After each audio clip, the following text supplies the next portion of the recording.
Sure. So I was in the Weinberg School. I actually think my class was the first class to go through or to receive a Weinberg diploma. I think we became the Weinberg School my senior year. We were the College of Arts and Sciences prior to that. Um, I had absolutely, I was a political science major. I had absolutely no clue what I wanted to do with my life post Northwestern. Most of my classmates, my close friends at Northwestern, all seemed to, at that point in our lives, know what they wanted to do. Many wanted to go into finance, several became doctors, many thought that management consulting would be the right path coming out of college. Some went into media and advertising. I had no clue what I wanted to do. I worked through the Northwestern Career Center. They helped me develop a resume that was really somewhat vanilla so that I could submit it to almost every company that came through Northwestern looking to recruit Northwestern students. I submitted my resume to countless companies and took every single possible interview from companies that were willing to talk to me. It was really through that process that I came to understand what the opportunities were in industry, and it was important for me. I really wanted to. I really wanted to matriculate to Chicago. I really wanted to live in downtown Chicago post Northwestern. That was really the only element of my future which seemed to be clear to me at that point. I also was going through the process at that time of developing a business plan and dabbling in the idea of starting a business out of college. And so while I was going through the Northwestern career office and interview process, I was also developing a business plan to launch my business. Again, I interviewed with countless firms. I invested a lot of time in interviewing and just getting in front of as many companies as I possibly could across all sorts of different industries. What I finally decided to do was, and this was probably around maybe January or February of my senior year, just as many of my friends and classmates were choosing career paths, I decided to follow the path of trying to start my own business, which I did upon graduation and really pursued for about 2 years. It was really about a year of building a business and then a year of unwinding the business. But in that year of unwinding the business, I had a stack of business cards of various people who I had met and interviewed through that career placement process, and went through that process again over the course of a year. There was nothing really about real estate that interested me more than finance or consulting.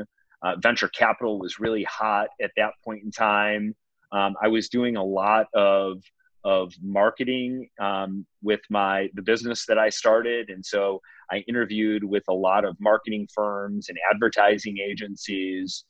For me, what it really came down to was when I reconnected with many of the firms, many of the companies, again, across many industries that I had met with while I was at Northwestern, it was really the people that I met in the commercial real estate industry, the commercial real estate space, that I, taking a step back, I felt most aligned to, just in terms of their personalities, in terms of how they described their day, and the client service element of what it was that they were doing in the real estate business. It was really the combination of client service and transactions that that got me excited. And so while I didn't take a job in commercial real estate coming out of Northwestern, where I ended up landing 2 years removed from graduating from Northwestern was certainly correlated. And those were relationships that I made while I was at Northwestern and going through the career placement track.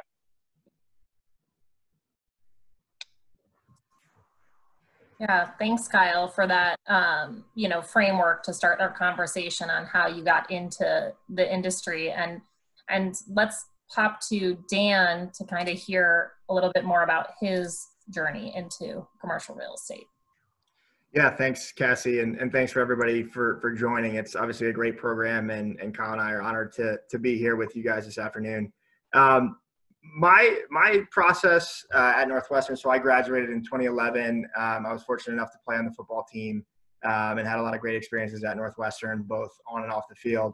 But my career path started similar to Kyle's. I think when you start to evaluate different industries, it's really important to just talk to as many people as possible. And I found out very quickly that pretty much unanimously across Northwestern alumni, everybody will take your call. Everybody will make time to meet with you. And it's really important to find out, frankly, what you don't like, probably more importantly than what you do like. And I went through that process. The football program at the time had a great mentorship process, and I got exposed to a lot of different industries. Ended up working for my mentor in the real estate industry my junior year, and that really exposed me to kind of the industry and kind of the day-to-day. Which I didn't really get from any other industry because I didn't work in it. I just had experiences through the conversations. But after school, I had aspirations of playing in the NFL. So had a little bit different track and had some injuries that kind of displaced that. But to Kyle's point, I think while I was in school, I got to know a lot of different people. Was introduced to some management folks at CBRE, and then Kyle, along with a few other partners, ended up being the people that welcomed me to CBRE, which obviously I'm incredibly fortunate and thankful for. But I think it's just really important to stay involved and stay in touch and really make it a goal of every one of you to find time and resources to reach out to people like Kyle and I. And as soon as you can, whether it's your freshman, sophomore. I didn't really start thinking about it until my senior year when I knew the NFL probably wasn't gonna work out. So I think the earlier you can start that, the better. And to Kyle's point, typically it's not an immediate gratification thing where you meet somebody and you're hired the next day.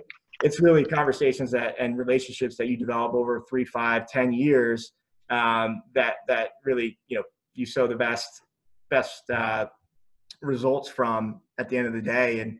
And that's been the case with me. I think, one thing that I'll note when I was graduating, to Kyle's point, there was a lot of folks that were really nervous about the recruiting process, really nervous that they didn't have a job, the day after graduation. And what I always tell people is, look, frankly, it's great to have that, but don't get discouraged and don't worry if things aren't falling into place right away. Because frankly, I had one job before I landed at CBRE. Typically people work 3, 4, 5 jobs in their first 10 years. And it's not atypical to bounce around a little bit to find out what you really like and the people you really like. So I would really stress to folks not to get discouraged by, any short-term lack of opportunity or lack of the perfect fit to have your whole life plan in front of you, because you have your whole life to work, and you'll figure it out. Once you start, you're never going to stop. So really take the time to get to know as many industries as possible, and find the one that fits your personality the best. Great. Thanks, Dan. And before we hop into our conversation around what the future of your industry and the future of work and workspaces looks like, I'd love to get a feel from both you, Kyle and Dan, around what your day-to-day is like. Because I know you mentioned, you didn't know about commercial real estate from the beginning. It's not like you grew up wanting to go into this industry. Can you give students a little bit more of an idea of your day-to-day work? Sure. So just a little bit of background on our firm. We're a full-service commercial real estate firm. We are the largest commercial real estate firm in the world. I think we're 128 on the Fortune 500. And our company covers the full gamut of commercial real estate services. Dan and I specialize in representing corporations, large corporations, Fortune 100, Fortune 500 companies, all the way down to small startup and growth stage companies with their real estate. We office out of Chicago. The focus of our business is working with Chicago-based companies who have local offices, but also in many cases, global real estate portfolios, and try to manage those portfolios out of Chicago. And then over the last cycle, we have worked with a lot of large companies who've looked to break into the Chicago market and scale offices and operations in Chicago. And then I also have an element of my business where I consult developers on ground up new construction, commercial office buildings, as well as adaptive reuse office projects. And the work that goes into that is really helping developers design structures, help them with the underwriting of those projects, and then help them with the marketing and leasing efforts for those projects. So that's in a nutshell what we do. On a day-to-day basis, it's a lot of client service. It's strategizing with our clients to align their real estate with their business objectives. Over the last cycle, over the last 8 or 9 years, the work has been a lot of growth, a lot of helping clients, again, break into new markets, break into Chicago, try to help them build and design the most innovative office spaces to attract, world-class talent. Today, a lot of the work that we're doing is working with our clients to look at their real estate to reduce costs. Real estate in 95% of cases is a company's second largest line item on their balance sheet. Usually the cost of their employees, so salaries, is their number one cost, followed in many cases very closely by their office space, their real estate, or their facilities, if they have industrial, manufacturing, distribution facilities, whatever the case may be.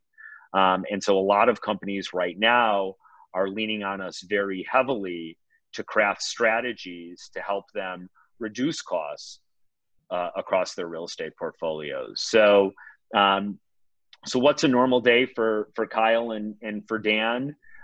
It's lots of time with our clients, again, developing strategies to help align their businesses or help align their real estate with businesses.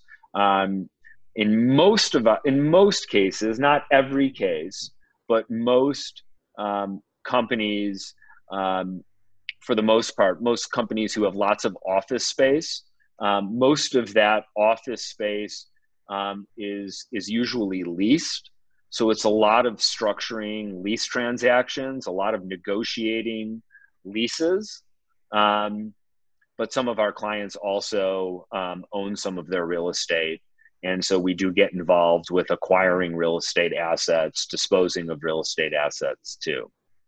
One of the things that excited me about the business right off the bat was that my clients, Dan's clients, predominantly are C-suite executives Typically people who have ultimate decision-making around real estate in an organization is the CEO, it's the president, it's the CFO, it's the chief operating officer. And so one of the things that I really enjoyed as I was breaking into the commercial real estate business was that my clients were decision makers, leaders of great companies. And they really looked at me as the real estate arm of their businesses. So I got great exposure to business leaders across all sorts of different industries who helped mentor me in business. While they were leaning on me to help them with their real estate, I was really able to see their businesses through their lens, understand what their leadership strategies were, what they were doing to grow their business, maintain their business, attract great talent. And so that experience for me was invaluable as a young person starting out in the business world. Yeah, that's great, Kyle. Thank you so much for breaking that down, bigger picture, what you're working on, and then also your day-to-day. And Dan, I'd love to see if you have anything to add with your day-to-day with clients and things like that. Not really. I think it's to Kyle's point. The attraction of our industry is just it's not monotonous.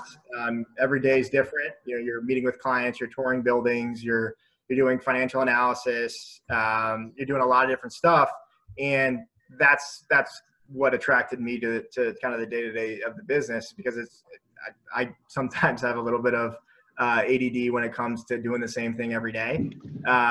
So I think it's important for me to continue to move around physically and mentally, and real estate really gives you the opportunity to do that.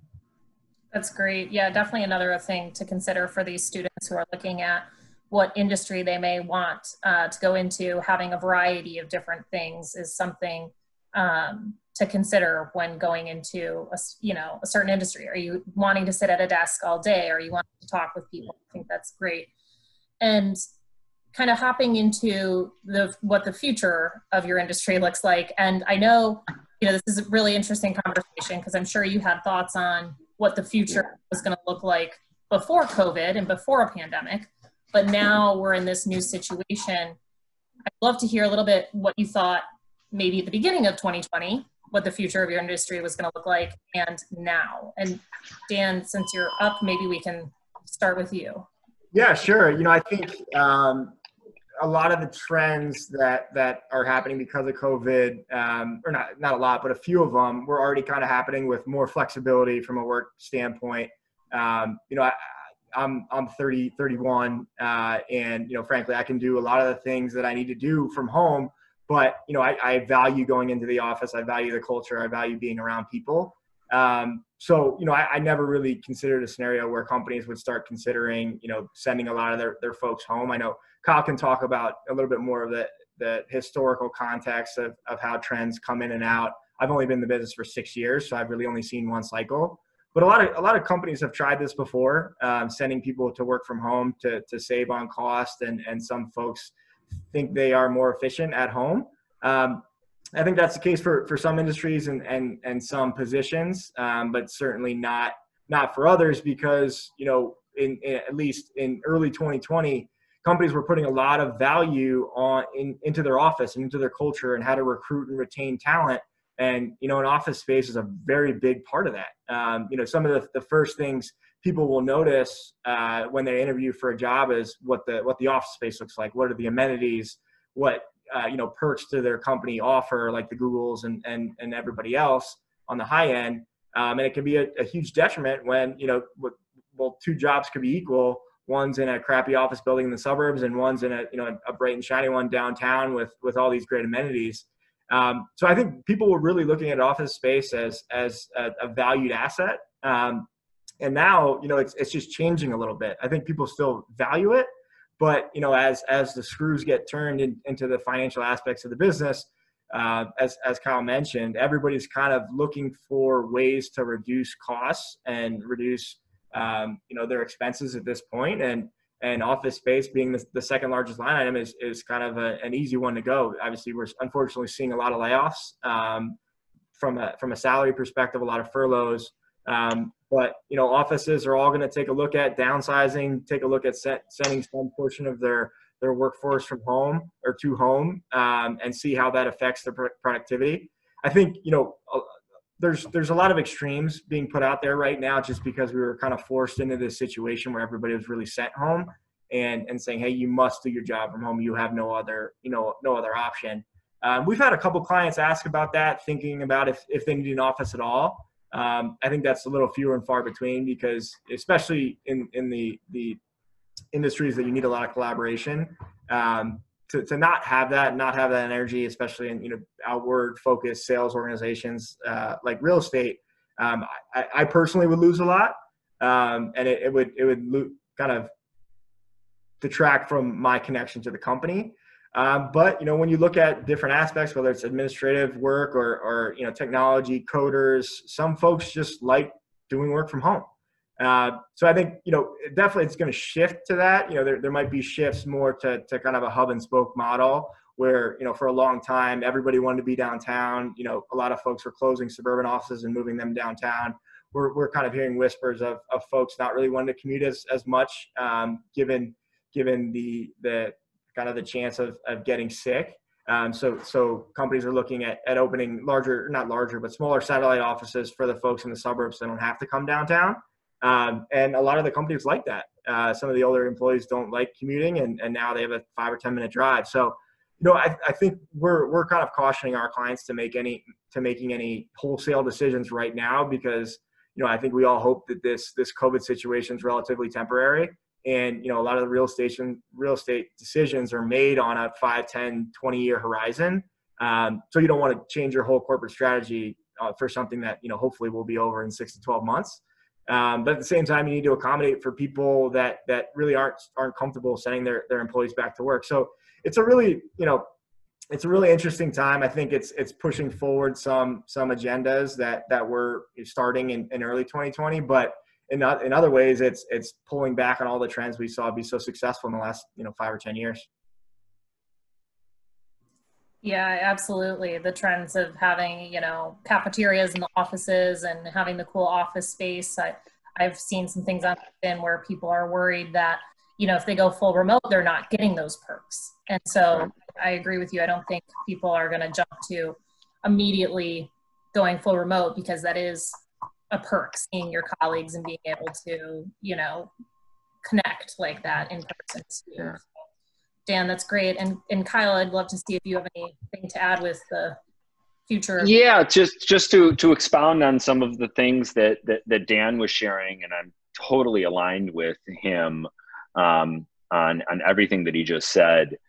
What I'm finding is that my clients who are the most innovative companies, like the Googles of the world, who's a client, and CBRE, actually, in the way that we've always worked, and Edelman, which is the largest PR firm in the world, they have for years employed a work from home strategy in which their employees have the ability to work from anywhere at any time.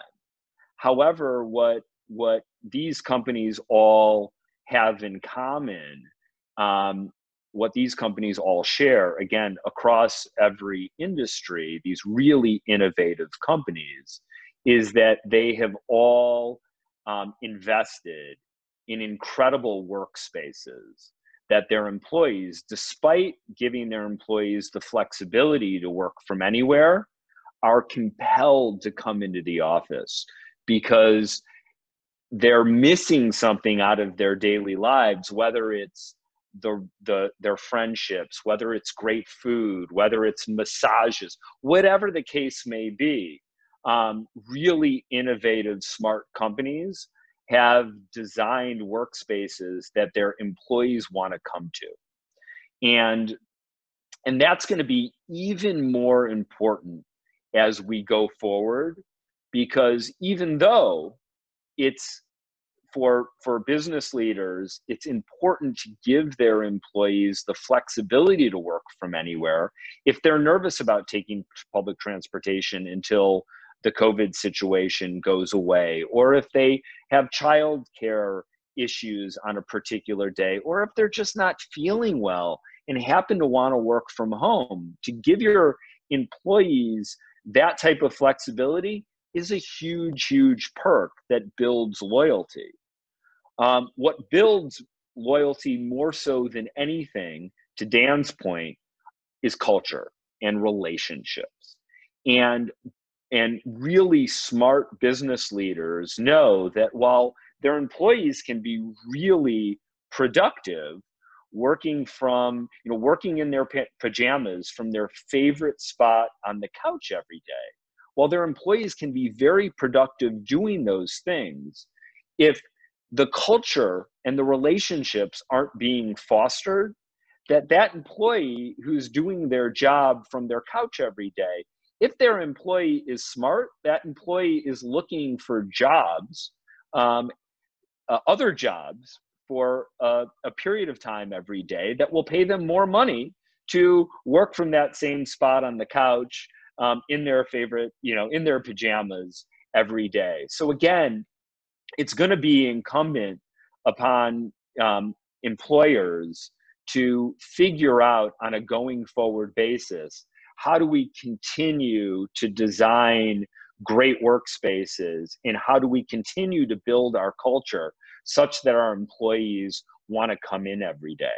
So I have some clients like the Googles and the Edelmans and the CBREs and others that get that.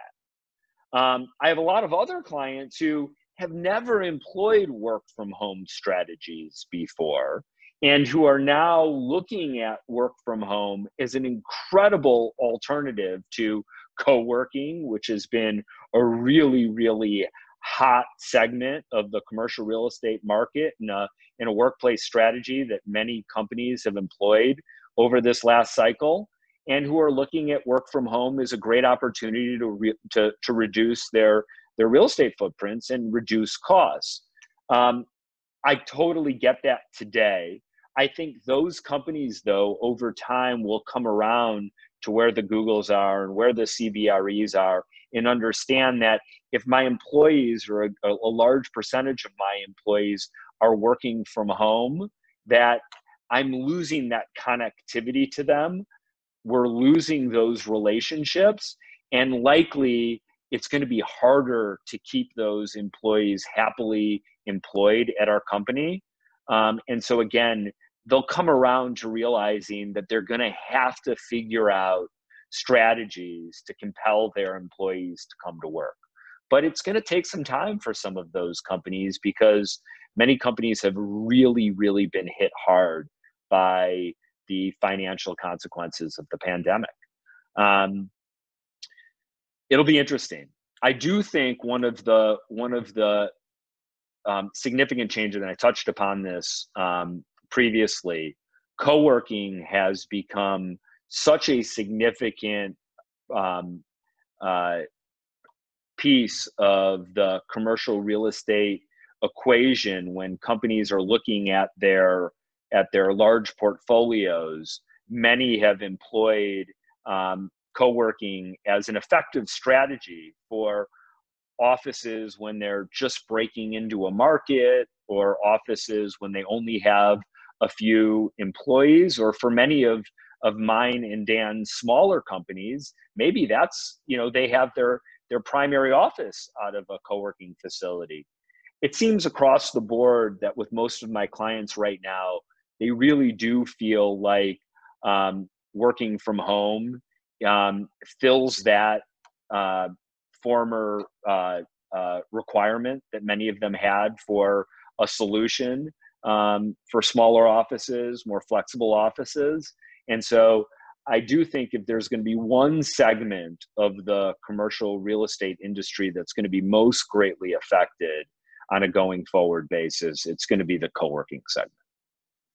So those are you guys have heard of the WeWorks of the world, and the Reguses and the Convenes. It's those businesses that are going to have a much more difficult time competing for companies and their business on a going forward basis. And Kyle, I'm not super well versed in the WeWork space, but they were already, some of those co-working spaces were still working out their model before. They were still working out their model. Many of them were structured in a way that that from a business perspective, many people in the commercial real estate industry didn't understand how they were going to make money long term. But with that said, our clients were utilizing them. They were utilizing them for a portion of their portfolio, or then in many cases, some of our smaller clients were saying, look, there's only 5 of us. Do we really need to sign a 5-year lease and furnish our own office space? Or wouldn't maybe it's a more attractive alternative today to go into a co-working like a WeWork and only sign a 1-year lease and have fully functional plug and play space available to us, and not be an environment where we're by ourselves, to be able to be in a really bustling environment where there are other businesses that we can network with. Again, in a COVID world, the idea of sharing office space with strangers doesn't seem to appeal to most businesses. And so again, I think that there's going to be a move away from co-working, and that companies are going to employ work from home strategies, at least in the near term, as opposed to co-working strategies. But, we'll see how that all plays out long term. Absolutely. Yeah, Kyle, a lot to see what happens in the future. And for students on the call, I'm going to ask one more question, and then I would love to open it up for student questions. So if you are starting to think about anything, please feel free to throw those in the chat or send me a private chat as we're talking through this next question. And Kyle, kind of to go off of the fact that, we don't necessarily know what's going to happen in the future, and you're helping clients kind of strategize how we might entice people back into offices and things like that. Can you provide any tips on how you are planning for the future when you really don't know what that will look like, and Sure. Students can kind of think through how they can also plan through like what a career path may look like when we're not sure what industries are going to be really ramping up hiring and things like that? Certainly. So near term, we know that that companies are going to be much more cognizant of health and wellness across their businesses and in their office buildings and within their office spaces. And so at least in the near term, it's hard to imagine that when companies start returning to the office space, that they're not going to be practicing social distancing. What does that mean? So most of our clients over the last, business cycle, so over the last, let's call it 8 years, have moved from having much more spacious offices to much more dense offices. Most of our clients employ at least a significant portion of their office space to benching, where their employees across every industry, from finance to tech to advertising to manufacturing, whatever the case may be, employ benching, where you have employees who are sitting in seats that are basically elbow to elbow, shoulder to shoulder with their colleagues. That is going to change, at least in the near term, potentially in the long term, to give employees more gracious personal spaces. In the near term, what many of our clients are talking about is, how are we going to meet? We feel like it's very important to meet together. Zoom isn't the best answer for our meetings. We'd really like to meet in person. But in the near term, is it realistic to think that 8 people are going to sit together around a small table in an enclosed room? That seems to be a big challenge for our clients. And so many are thinking about, well, what's the future of these meeting spaces? Can we meet outside? There has been an incredible movement towards valuing outdoor spaces over, again, I'll refer to it as the last cycle, the last 8 years. And many companies in a market like Chicago now have private outdoor spaces. Those spaces have been used mostly for lounging and entertaining clients over the last couple of years. I can see a future where those spaces are repositioned as functional meeting spaces, where companies employ technologies to heat those spaces 365 days a year, where you're getting fresh air, you're outside, yet you're relatively warm. Maybe in January and February, you still have to wear a coat.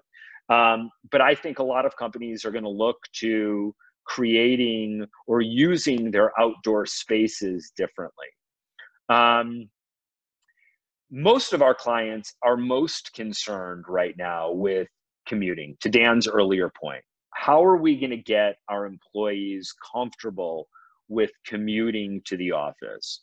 They can control what their landlords are doing to their office buildings. They can control what they are doing to accommodate social distancing and health and wellness within their own spaces.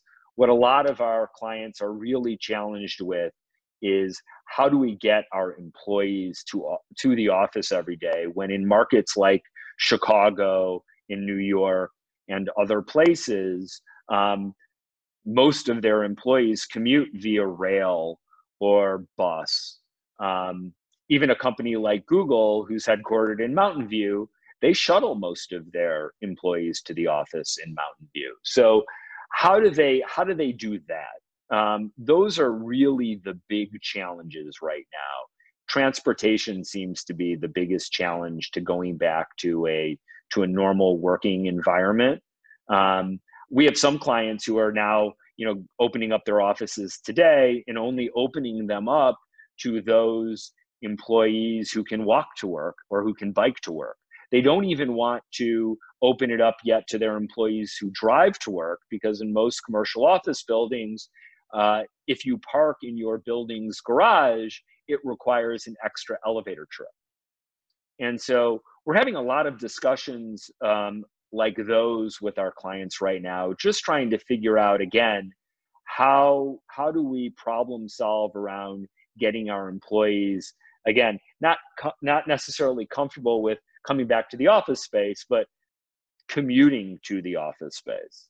And so until we have a vaccine or some form of, herd immunity, I would think that our clients, for the most part, are going to allow their employees to work from home or not force them to commute in. But again, going back to the challenges, what we've heard and what many people on this Zoom might also feel. We keep hearing people say, no one moves to Manhattan coming out of college, or no one moves to a market like Chicago coming out of college to work from their apartment. And it's much easier to imagine that the work environment or working from home is easy for a high-level executive who has their own private office in their home than it is for a young person who shares an apartment with 3 friends. It's really younger people who understand or who want to return to the office as soon as they possibly can. I'll add a little piece of investing advice. If I were to invest in real estate right now, I would invest in housing that is proximate to large office complexes, because I do think that there's going to be, we talked about suburban office, Dan, earlier. I think that the segment of real estate that's really going to do well coming out of COVID is multifamily living that's proximate to large office complexes, because I think there's going to be a premium put on being able to walk to work.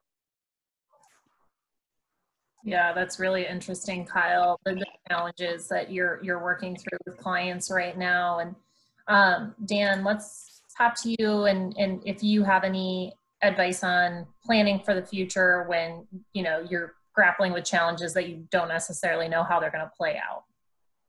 Yeah, I think there's a couple of things there. I think from a company standpoint, you know, it's hard for any company to make a long-term decision right now. And I think that's kind of leaving our industry in a little bit of a holding pattern and standstill.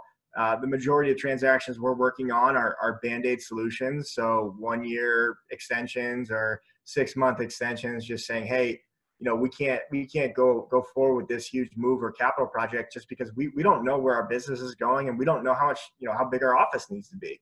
So I think from a planning standpoint, what we're hearing almost unanimously from our clients is that let's just buy some time. Let's get through this, all the things that we're dealing with.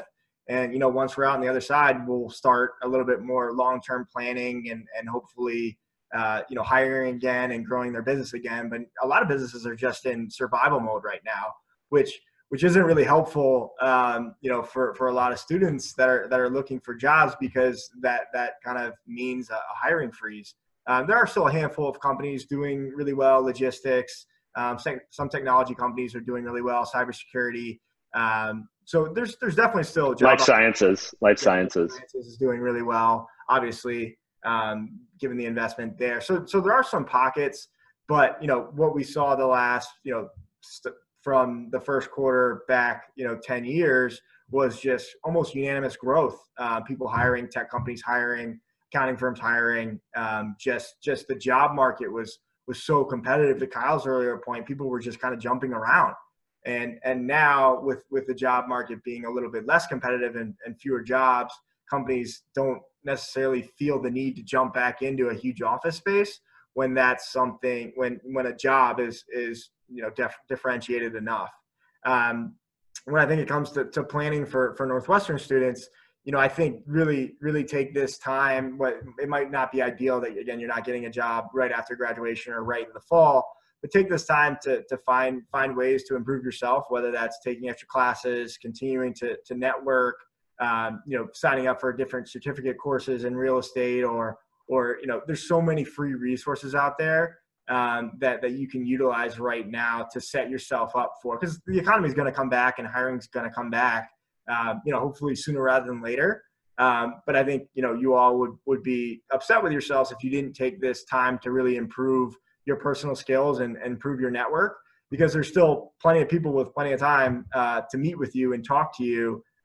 So I think it's important to focus inward right now and kind of sharpen your tool set to when jobs are plentiful again, which again hopefully is soon. Yeah, Dan, that's great advice and some really good examples of ways you can continue to set yourself up for success, whether it be in a job soon or down the road. Because definitely some students this summer, whether you have an internship or not, you may be able to do something remote, or you're looking for something, there's some good examples of ways you can continue to learn and grow, which I think is great. And Dan, I know you mentioned a little bit about some of the industries who are hiring and some who are not. And I'm curious what advice you might have for students who may start out a career in an industry or a role that's not exactly what they wanted, and how to find their way into something that's the right fit. Like, how do you strategize from there? Yeah, I think it's a good point. And for most of the people, myself included, your first job isn't really necessarily what you're going to want to do. So I think it just kind of brings back the importance of networking. There is something to be said for being present, though. I think, a lot of people sometimes, especially, my generation and down, will not have the patience to really see things through, because, I hate to break this to you, but the working world isn't as fun as going to college. It's just not. So I think there's a little bit of a wake up call period the first couple months, when you get into the routine and see how, work's called work for a reason. It's not recreational fun or college. So I think it is important to see things through for at least 6 to 12 months before you actively start looking.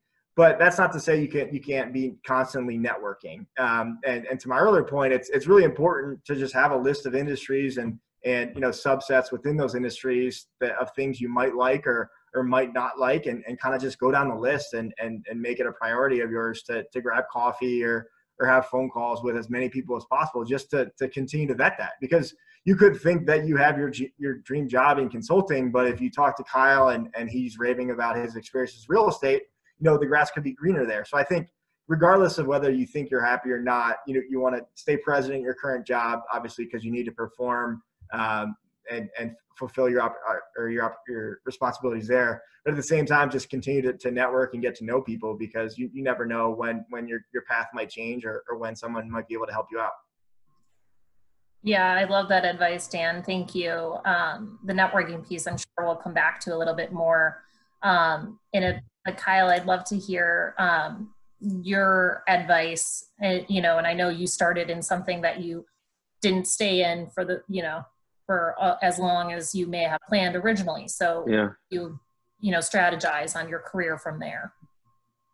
Sure. For me, what I learned in starting a business on my own, and I don't know if I would have had this perspective had I not gone to Northwestern and had my friends not all gone on to have, or start in really interesting industries with great companies. But what I realized I was missing when I started my business was true mentorship.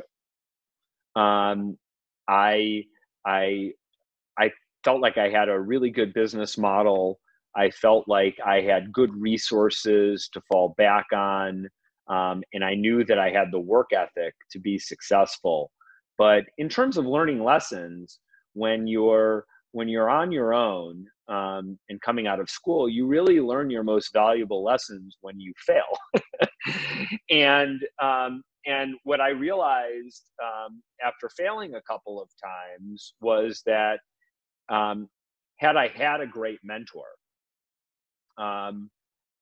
while failing is critical to ultimately succeeding in life, you don't want to fail too many times in life. And working with a mentor really is the best way to guarantee success, regardless of what business you go into. And so for me, when I started my business and when I was working on my own, I felt like I was missing great mentorship and was jealous of those of my friends who were receiving great mentorship in the jobs that they chose. And then I also missed the sense of collegiality and partnership. One of the most exciting things that you can do, and it's kind of like entering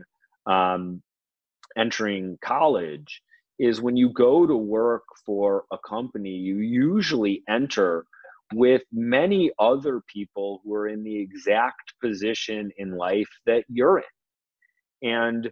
And that becomes an element, really a significant element of your social life, the people that you work with. And so I was lonely when I was working on my own. I was lonely and I didn't have a mentor. And so one of the things I set out for was an environment which would provide me not only with great mentorship, but I also wanted to be surrounded by a lot of young people and a lot of energy. And that was another thing that attracted me to the business. And so, to Dan's point, I think that in starting out, especially for those of you who aren't quite sure what it is that you want to do, really dig into the people that you're meeting with. Not so much to the point of, what is it that they are doing, and is that what I want to do with my life? Because until you do it, you're not ever really going to know what it is that these people do. But look for great people who you identify with, people that inspire you, and going back to the office space and culture, look for a culture that you think is right for you. I think the people in the culture at the end of the day are going to make you happier and more successful than just, you know, than just the job that for some reason looks most attractive to you at one point in time in your life. Yeah, absolutely. Some really important things to consider when looking at career. And I know, Kyle, you mentioned, you know, mentorship, and I know you each have mentioned networking at times, and I'd love to break that down just a little bit more for students today, because, you know, we're hearing a lot about reaching out to people at this time. You know, it is a stressful time. People are going through a number of different things. What's appropriate? How would you go about networking in your industry right now? Yeah. And you guys yeah, I'm sorry. Go ahead, Cassie. I didn't mean to cut you off. No, that's okay. I was going to ask also if you've had another message we try and share with students is that their peers are going to be a huge part of their network down the road. So I'm curious if you have any good stories on how your classmates from Northwestern, you either helped them or they helped you in your career. Yeah, that's great. So to answer the first part of your question, everyone on this call, you guys are so fortunate to be at Northwestern and to be part of the Northwestern community. To Dan's earlier point, anyone in the Northwestern community will take a meeting with you. I get emails from all sorts of random college students from across the country just because they want to get into CBRE, and I don't know, they Google CBRE and for some reason my name pops up. I almost never respond to those emails, but whenever there is an outreach from a Northwestern student or Northwestern alumni, I always take those meetings. I know Dan's the same, and I know all of my friends from Northwestern will take those meetings. So you're so fortunate. So again, as you go through this process, don't feel uncomfortable reaching out to anyone within the Northwestern community. They want to meet with you. They want to help you. They want to learn about you. And whether it's with their company or with their friends' companies or with a client, they will help you. So never feel like you're inconveniencing someone. Reach out through LinkedIn, reach out through email, call them, whatever the case may be. Do not be shy. And then falling back on my Northwestern network and how it's helped both me and Dan in our careers. Many of my Northwestern classmates are my best clients at this point. That's another great thing about, regardless of what industry you choose to go in, your Northwestern classmates are going to be really successful. Just hard stop.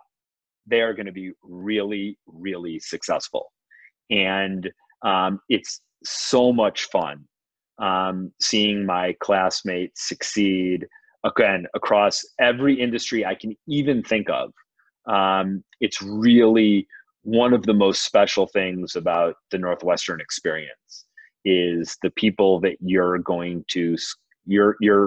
experiencing life with today are going to go on to do some of the most incredible, interesting things. And you have to, you'll stay in touch with those people. And the university helps always bring those people back together again. That's Kim's job, one of Kim's jobs. Yeah, thanks, Kyle. That's great. Good advice for networking, and also, just how your peers have played out in your network into the future. And Dan, I'd love to come to you for any networking advice to close out our session. Yeah, I think Kyle kind of hit the nail on the head, and I talked about it a little bit before, but always err on the side of asking for too much or asking for too much help, because people want, like Kyle said, people want to help you, and right now it kind of gives gives a lot of folks a welcome distraction from what's going on to talk with, young, bright individuals. And whether people admit it or not, a lot of them like talking about themselves, and talking to younger people allows them that opportunity. So trust me, when you ask questions and you butter people up, there'll be no shortage of people that want to talk to you and tell you about their career. And it's really helpful. So I think you need to take advantage of that.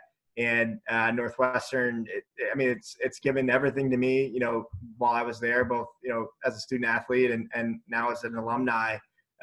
It's just an incredibly strong bond that I don't think, a lot of schools have. And I think that's really a function of how big the school is. It's being a smaller school compared to some of the others. Everybody has a lot of shared experiences, and you can find common ground pretty quickly. And that just propels Northwestern alumni to be that much tighter and really help people out, across the country and world. I apologize, guys. I have a 2:30 call, so I do have to run, but please, anybody on this call, feel free to reach out to me, call, text, email, LinkedIn, whatever. Happy to take some time to get to know you and help you out however I can. That's great, Dan. Thanks so much for being here. And we appreciate that you got to run. So thank you. And thank you again to Kyle and Dan for both being here and sharing more about your work and your industry and how it's shifting and evolving into the future. I think there was a lot of great insights for students today. And I love that Dan mentioned the welcome distraction with networking. Students reach out, alumni are up for talking right now, even though it is a stressful time. So great advice. Thank you all again for being here. Thank you to students for joining us today, and we hope you have a great rest of your week.